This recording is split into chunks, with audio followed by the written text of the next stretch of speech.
for the benefit of those with flash photography.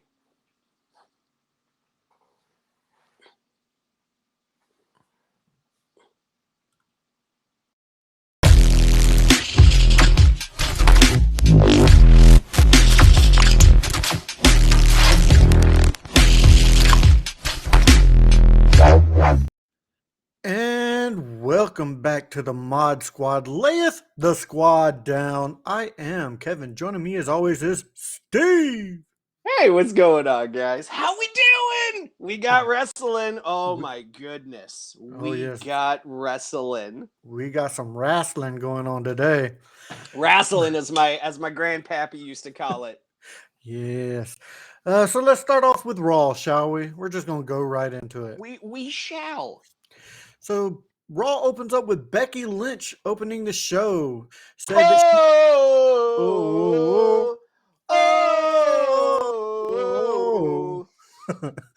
She said that she misses the fans, so she went out into the crowd giving hands high fives and talking about how she is ready to knock the head off every woman in the company. That second guy that she talked to that first dude who had like the yellow jacket and he had the big beard and he was awesome. And then she goes up to the second guy, I think his name was Zachary, and he was so drunk. He was obviously so wasted because he's all, Zachary, yeah. Either that or he was like, he knew the camera was there. Acid. It was. He was having a good one. He really was. But that brings out Bayley complaining about not having any respect. So Becky was about to make her way to the ring and notices Kai and Sky coming through the crowd. Thank you. Kai and Sky. I do not know how they do not call them Kai and Sky, like Kai and Ty. Yeah. I don't understand it. They should be Kai and Sky. It should be Kai and Sky. Just like Nick Cage and Nick Gage should make a movie called Caged and Gaged. Oh, I like it. But all the ladies eventually start brawling into the concourse, and of course they destroy a merch stand. Yeah, they do. You know what? That's a great way to start the show. It was a great way to start the show. Bayley keeps the hand up on them essentially the man. Yep. Manhandles the three of them the entire time, which is what Becky Lynch should be doing. Like, she's just amazing in the ring. It is. I mean, she's the man and the man. That's right.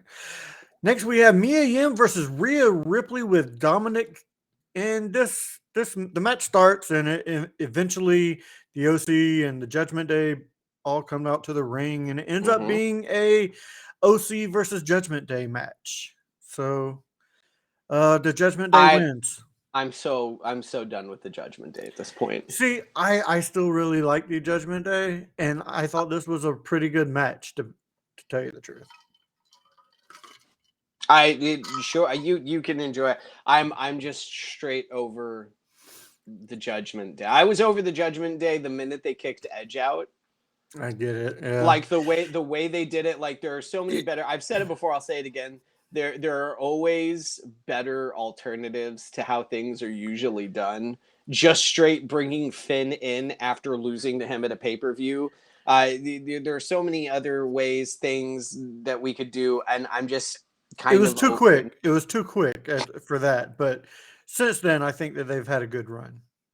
So Rhea can choke me with her thighs any day. So agreed.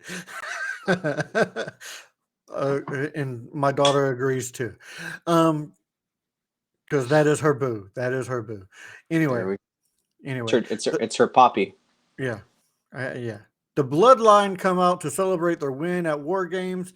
Then KO comes out and says he understands why Sammy did it, because he's done it multiple times, and he's done with Sammy. But he's done with Sammy from now on. But that doesn't mean that he's not done with Jay. That is correct. But he also told Sammy, just remember, whatever happens, you're not the real blood.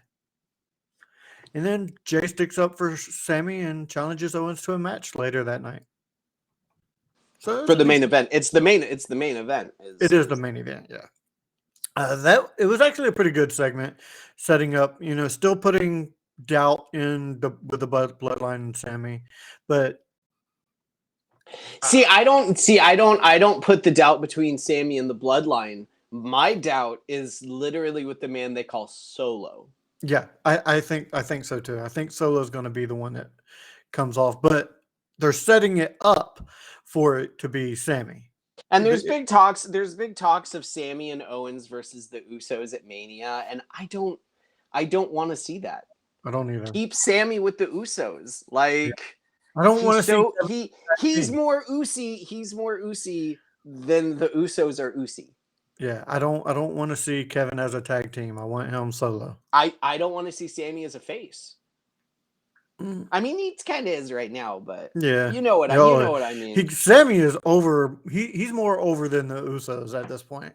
Yeah, he's almost as over as Roman, if not as more. I mean, so. Well, next we get the returning Street Profits versus the Alpha Academy. This was I didn't get this match. TV. I didn't get this match. I didn't get this match on Hulu. Oh yeah, it was the Street Profits versus the Alpha Academy, with the Street Profits getting the win. It was a really good match, as you would expect. Yeah, from the Street Profits. Yep. Then Austin Theory came to the ring to celebrate winning the U.S. title. Seth in a very well fought triple threat match. It was at Survivor Series. And Seth kind of interrupts him and congratulates him on winning, kid. It's just calling him kid because that's Austin's thing now. He don't want to be called kid, and he ain't no kid. That's right. It got under his skin to set up a future match. Apparently, no date announced for the match, but you can see it'll a probably match coming. it's going to be Mania. It's probably going to be the next pay-per-view or leading up. I say maybe Rumble. Theory, I say there you go. That's the next big one. So the Rumble. I see Theory walking into Mania as still United States champion. I do too. I enjoy him as the U.S. champ. Then we have The Miz versus Dexter Lumis in probably the worst match of the night. It was still a match.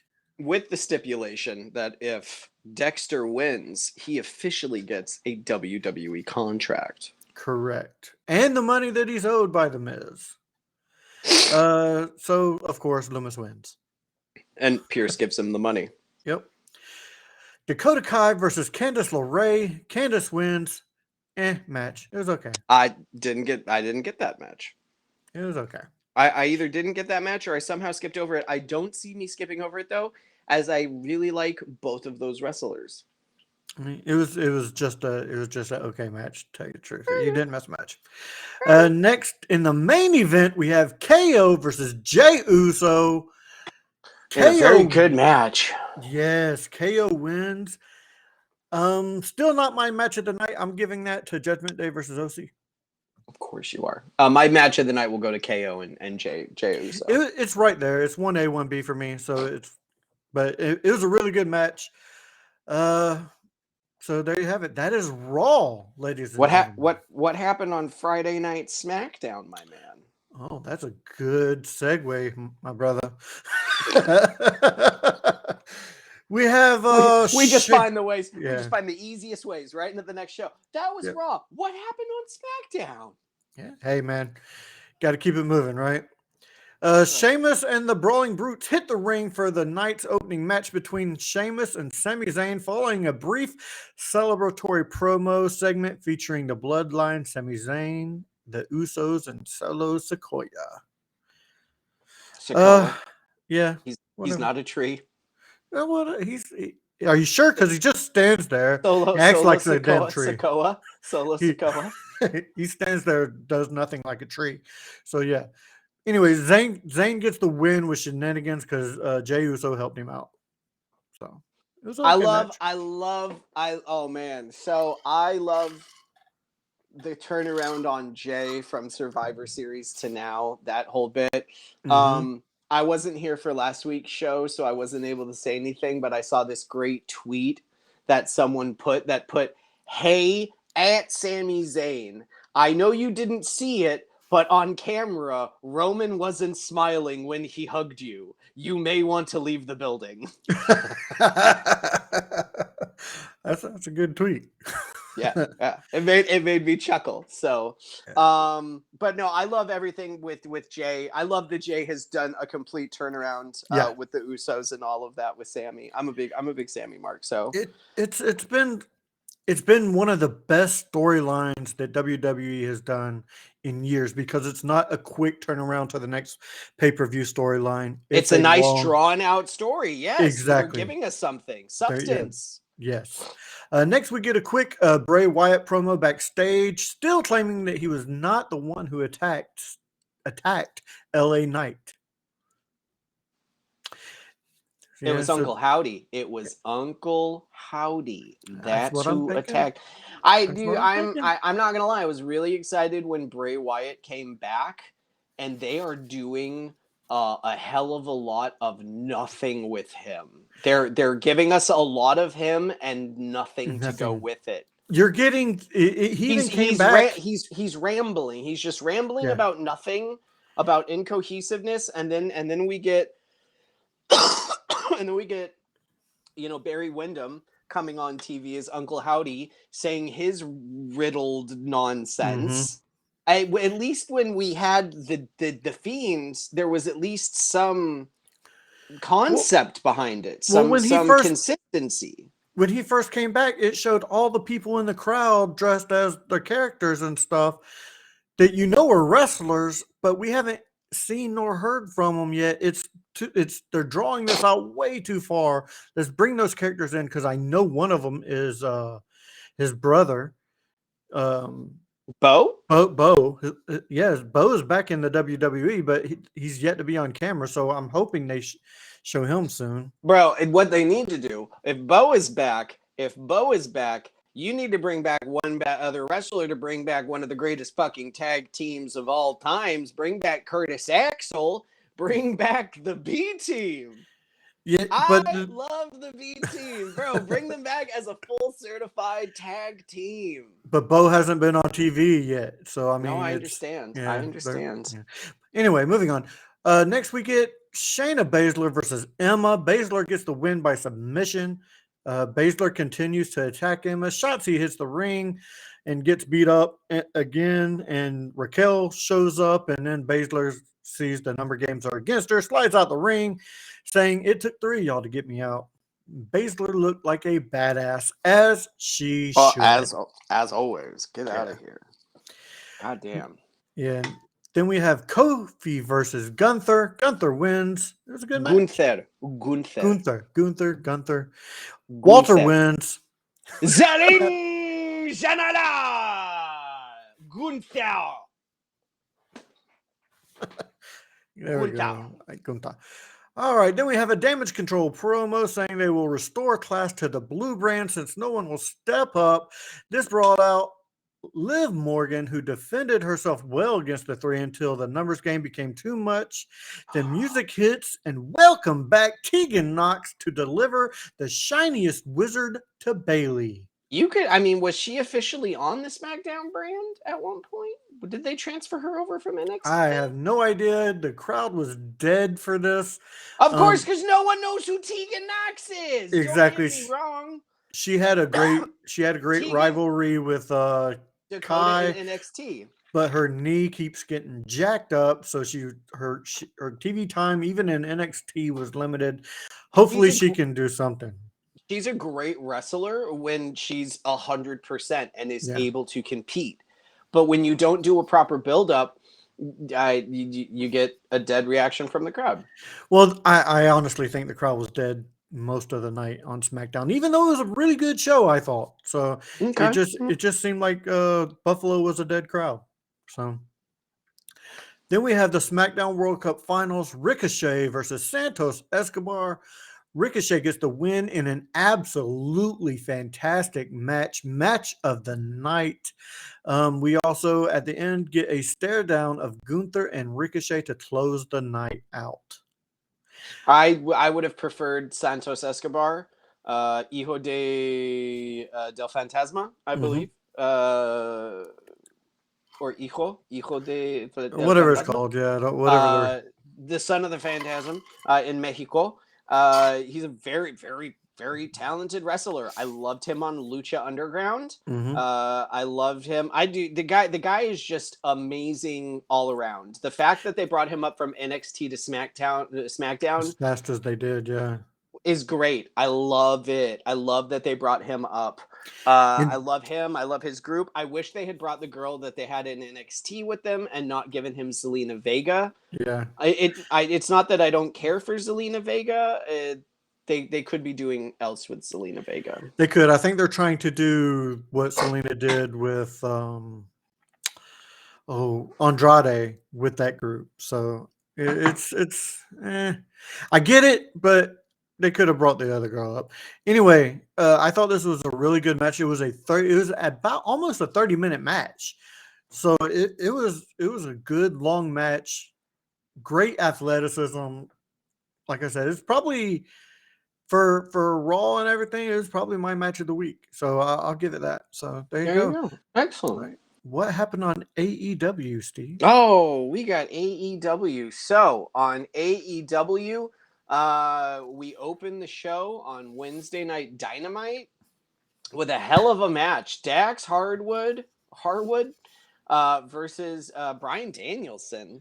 And Yes, damn, that was a good match. that was a hell of a match. Like, you have some real good contenders for match of the night. Yeah. On Wednesday Night Dynamite. Danielson ends up getting the win when it's all said and done. You get our next match, the newly signed AR Fox. I think Fox is an amazing wrestler. You get him versus Joe for, I believe it's for the ROH TV title. If not for the TNT championship. It's a championship match. Yeah. Joe wins. Of course, as you should. When it's all said and done. We then get a promo. We hear from the newly crowned Oh my God. Yes. AEW champion Maxwell Jacob Freeman. Regal comes on out and he gives an amazing promo. And then MJF comes out and they debut the new AEW Heavyweight Championship, BB. And I forget what BB or the triple B or the double B. No, I think it's Triple B, Burberry Baby or something like that, or something like that. And the whole lining of the belts is just Burberry, yeah. It's I was expecting something else. I was expecting something different because, like, the announce team was like, "Oh, that's so disgusting! It's horrible! It's colored leather, dude. It's not bad." But it's more than just colored leather because you can only see the Burberry when you hit it at the right angle. Yeah, I mean, which I love. It's not gaudy at all, like they were saying. They overhyped the gaudiness of the belt. They overhype it purely because we're not supposed to like MJF. And that's the thing is they were doing a really good job. Here, hold on a second. Not a problem. I'll cover for you while you cough. They were doing a really good... I saw a video where someone was like, "Cover for me." And when he went to cough, his coworker went, "Cough." His co-host went, "Cough, cough." Oh, I got you. No, cough, cough. MJF was really coming around on the fans. Like, it really seemed like he was about to do a full face turn, be like a real true face of the company. And then he does the unexpected. He knocks Regal the fuck out. Oh, yes. To the back of the head with the brass knuckles. Of the head with the brass knuckles. Like, I had to play it back. Like, I was watching it and I looked away for a second and then I look back and I see Regal on the floor and I go, "Wait, what just happened? Yeah. What?" And oh my God, just like that, Regal gets all of the love. MJF gets all of the heat. Danielson comes out. Oh my God. Next week don't forget why he did it. He basically said word for word what Regal told him during his WWE tryout of why he didn't get hired. He says, "We're looking for extraordinary talent. Come back when that Unicorn. is that you were paraphrasing. That's what he Yeah, said. yeah, yeah. So yeah, that. I just the whole story, the whole turnaround, I Oh love. yeah, And then next MJF. week, and then MJF next week, definitely the best heel in wrestling. dude, it all comes down to the bidding war of Yep. 2024. Yeah. Oh man, like him straight saying on TV, like it's gonna come down to Tony or my boy Trips. Yes. Him saying on TV, my boy Trips, like, whoo, like WWE refuses to even acknowledge AEW on TV. I get it. And they are just outright calling the WWE out. I will say this for WWE though. I love it.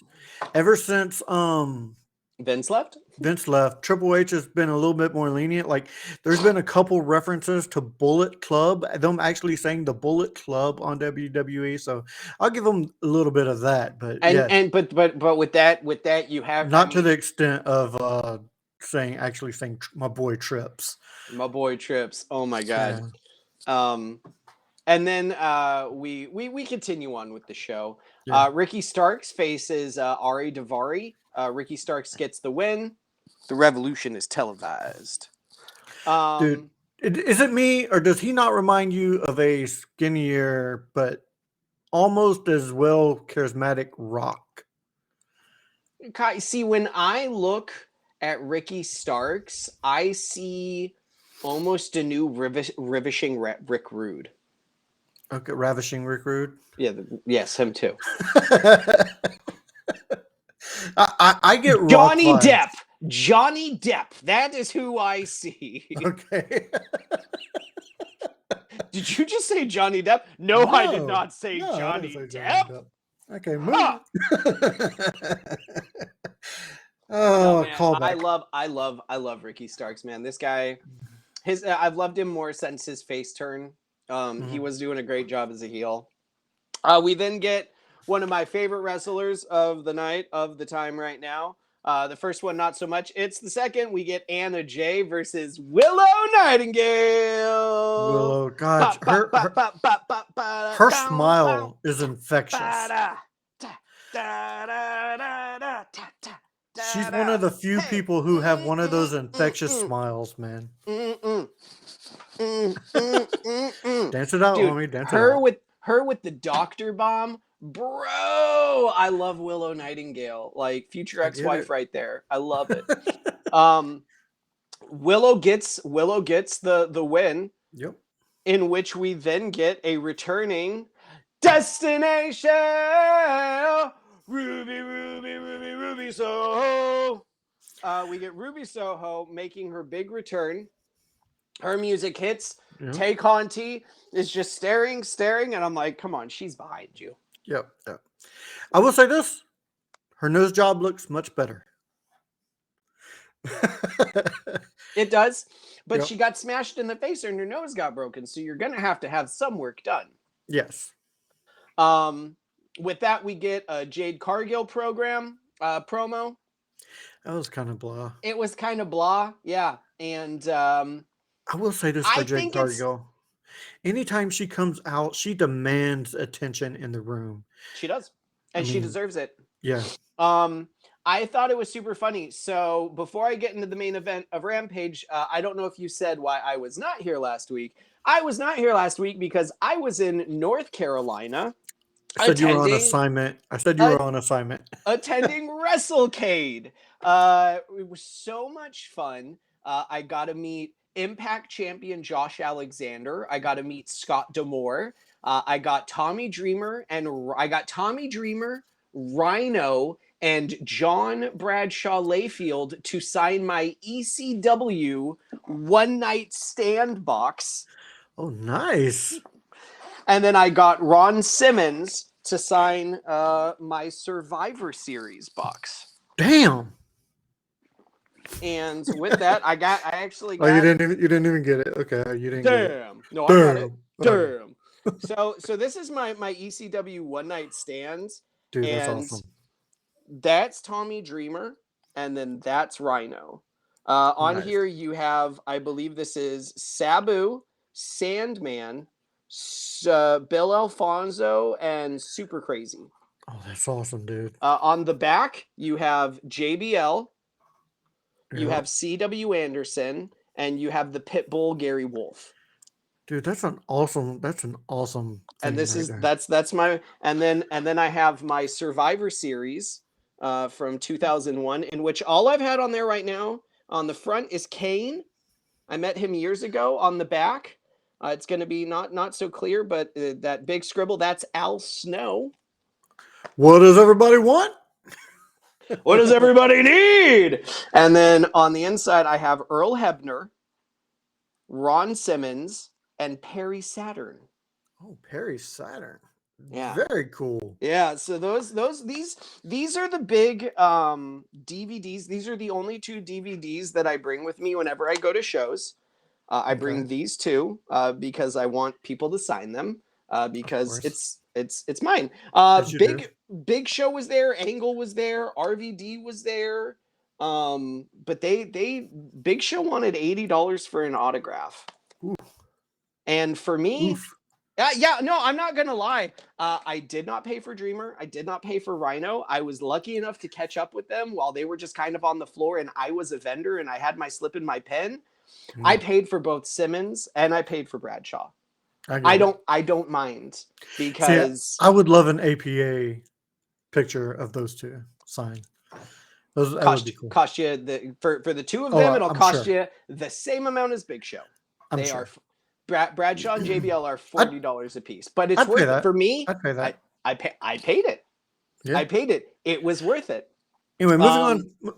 Can we? But okay. So back to the point at hand. That's where I was, and it's really funny because that Wednesday night last week, Kiera Hogan officially signed a document saying that she was released from her duties as a baddie. But at WrestleCade, Kiera Hogan was walking around with Red Velvet and the other girl. Oh, okay. They were walking around all together. But we get a Jade Cargill promo, and then we get our main event, which I believe was the third match of the best of 7 series between Death Triangle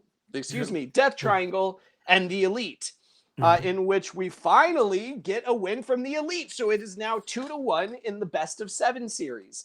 2 to Death Triangle, 1 to the Elite. It was a very well-paced back and forth match. Pentagon at one point grabbing the hammer, Phoenix coming in and telling him no. It was a great back and forth, and I can't wait to see the series just continue, hopefully with Death Triangle winning in the end. I love the Bucks, I love Omega, but I love Death Triangle more. I do too. I love the new theme song for the Bucks. I hate it. I hate it. Really? I think it is. It Carry On is the worst entrance. I just tweeted this the other day. I legitimately tweeted this the other day. Carry On is the worst entrance theme ever. But it fits them so well for being a heel, though. You know what I mean? I'd say they're the faces. They're not the ones that are using ring hammers to win matches.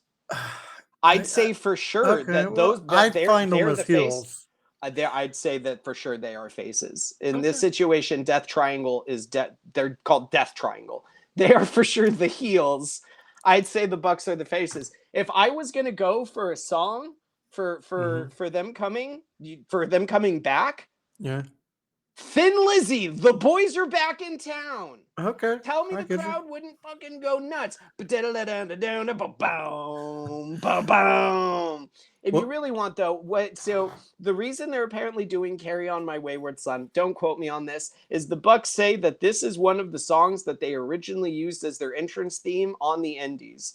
Do you know what the Young Bucks original entrance theme music was on the Indies? No. Oh my God. Hanson? Yeah. It was Hanson. They would start the song. The Bucks would legitimately put their hands between the curtains. Mm-hmm. Oh Jesus. to get the Okay. people to start clapping because they play all of Bop. They play the boom boom da doom ba doom doom da doom, and they wouldn't even come out until the Bop. So you'd be sitting there for like a minute before the Bucks would even come out. Yeah, that's a good. It's a good build up. I Now get let it. me bring up what happened on Rampage. Give me a second here. Here Not a we problem. go. While you're doing that, I want to mention this. Next week, I will be on assignment. I will be in attendance for AEW Dynamite and Rampage. Ooh, so next week Steven will be handling Monday Night Raw and Friday Night SmackDown, and Mr. Kevin will be handling Rampage AEW. and Dynamite. That is correct. Okay. Make sure you remember to write it down while you're there, because I wouldn't. I'm probably not going to write it down.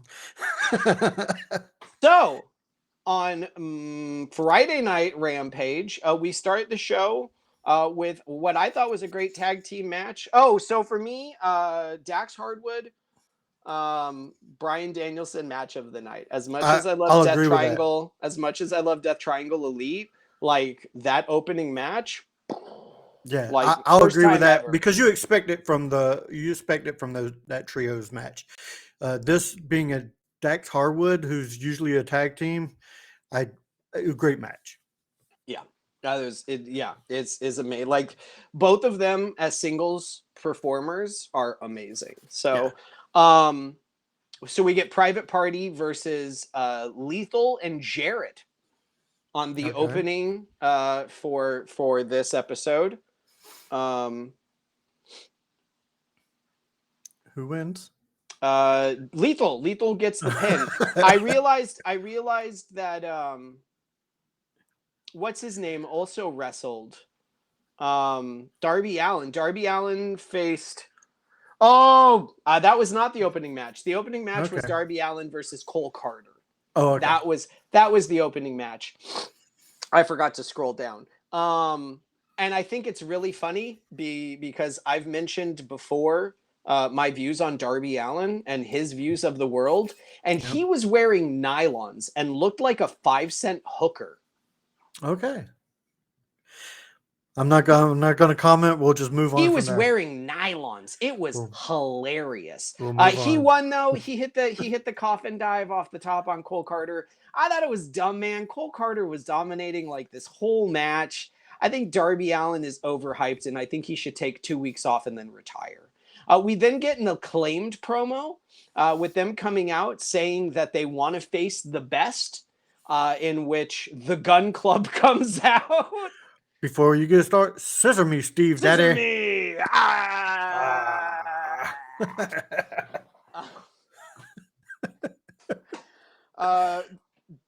The Gun Club comes out and says, "You want the best? We're right here." And then I forget the second group that came out. I'm not gonna lie, because then FTR comes out. And they are the best. And they are the best. And it assigned the Acclaimed versus FTR, maybe for the AEW championships, I believe. I would love I love the Acclaimed, but I want FTR to win that. I want them to have I want them to hold it all. Yes. I want them to hold it all because they were so underutilized in the E. Look, listen to me. FTR, I've said this for a while now, that FTR is the best tag team going. They remind me so much of old school tag team wrestling because that's who they are. They are old school. Yeah. All hits, no flips. Yeah. They're freaking great. They're freaking great. And I loved them even more when I finally figured out what FTR stood for. So F the revival? No, it's F the rest. F the rest? Yeah. Okay. It's like F everyone. Fuck the rest. We get that signed. Then we get Private Party versus Lethal and Jarrett. Lethal getting the win. Mm-hmm. We get Athena versus a wrestler named Danny Moe, in which Athena wins, and then she continues to continuously beat up on Danny Moe after the match, calling out Mercedes Martinez. And this is a stupid double standard storyline that they're doing purely for this. Because no more than a month ago, Eddie Kingston won a match and then proceeded to beat the shit out of the guy at the end of the match, and the referee reversed his decision because Eddie Kingston wouldn't listen. And here's Athena beating the hell out of this woman, and the referee is giving her continuous warnings. And I'm like, you're an idiot of a ref. It's an idiot of a company, because he should automatically be reversing the decision. Let's face it, AEW is not consistent in anything. I understand that, but I'm simply saying, like, if you're gonna reverse the decision on Eddie Kingston for beating someone up, no more than a month later, not do it with Athena. I love Eddie Kingston. I wasn't a fan of Ember Moon. I'm not a fan of Athena. I wasn't a big fan when she. I know you are. I am. I'm a big fan. I'm not. I think it's hilarious that they recorded a season of MasterChef with her as Ember Moon, and then released it when she was wrestling in AEW as Athena. Yeah, I get it. It should have been a reverse decision. It was a stupid ploy to continue on the storyline for the upcoming ROH pay-per-view. And if she beats Mercedes Martinez for the ROH Women's Championship, I'm going to be severely disappointed, because Mercedes Martinez should not lose to Athena. Agree to disagree. So I think Mercedes Martinez. Mercedes Martinez is great. I'll give you that. I've seen them both live. I've seen Athena in the professional aspect, and I've seen Mercedes Martinez on the independent professional aspect. I have all the respect for Mercedes Martinez. That woman puts up a hell of a battle. That woman puts up a hell of a fight. So. Oh yeah, all her stuff is believable too. Nothing against me personally though. I'm an Athena fan, so I would want her to win. That's no logic to it. That's no logic. Just you. Yeah, that's just me. We then get the announcement that from New Japan Pro Wrestling, Juice Robinson of the Bullet Club has officially been signed to AEW. Oh, nice. And he, at the ROH pay-per-view, is challenging Joe for his ROH TV championship. I think Juice should challenge Orange Cassidy. It's funny. I get it. I see what you did there. With that, we then have the main event on Rampage. QT Marshall versus Orange Cassidy. He's not a drink shop. Orange Cassidy in a lumberjack match for the All-Atlantic Championship. I loved the promo leading up to it.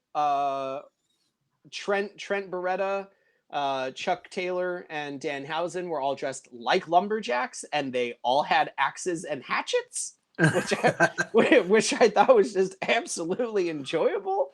I love the absolute silliness yet seriousness of Best Friends. It was a great back and forth match. Of course, Orange retains. They're building up to Orange versus Kip Sabian, which I believe they've already done once, if not twice. So I don't know why they're continuing it. I personally feel with Kip Sabian, they ruined the whole gimmick, because about a month before he even unboxed, they just said like, "Oh, there's Kip Sabian sitting ringside with that box on his head," and like Taz looks at Excalibur. He goes, "What? How do you know it's Kip Sabian?" And Excalibur legitimately goes, "Well, I saw him walking around backstage holding the box next to him." So. Oh Jesus! Yeah. So a mistake on commentary. No, I think that because after that, I just think it was just stupid, because he had been around for like months and months and months, and no one knew who he was. And then one day they're just suddenly like, "Oh, and there's Kip Sabian." Oh, okay. Okay. But Orange wins. Lights go out. House of Black comes back destroying everyone. I love the House of Black. I love the House of Black. Yeah. As we drink coffee. And that's Rampage, baby. All right. Well, that does it for your This Week in Wrestling recap. Be sure to catch us on any major podcasting platforms if you are watching on YouTube. And if you're listening to us on most major podcasting platforms, check us out on YouTube. Make sure you give us a good old thumb in here on YouTube. Make sure you do all the YouTuber things, like, subscribe, leave a comment, tell us what you thought of this week in wrestling. So, Steve, where can people find you on your podcast? Oh, you can find me on The Last Podcast You'd Want. It comes out when me and Travis decide to record. We just have fun with it. It's just me and my buddy talking about pop culture, what we're watching, what we're doing. You may like it, you may not. Who knows? You can also find me with this schlub over here on Back to the Retro Review, where we talk about movies from the 80s and 90s with his two buddies, Mikey and Bebo. Other than that, tip the meal, try the staff. Thank you all for coming. If you didn't, better luck next time. All right, that does it for this episode of Layeth the Squad Down. For Steve, I am Kevin saying, keep on bamming, bammers. Bang, bang!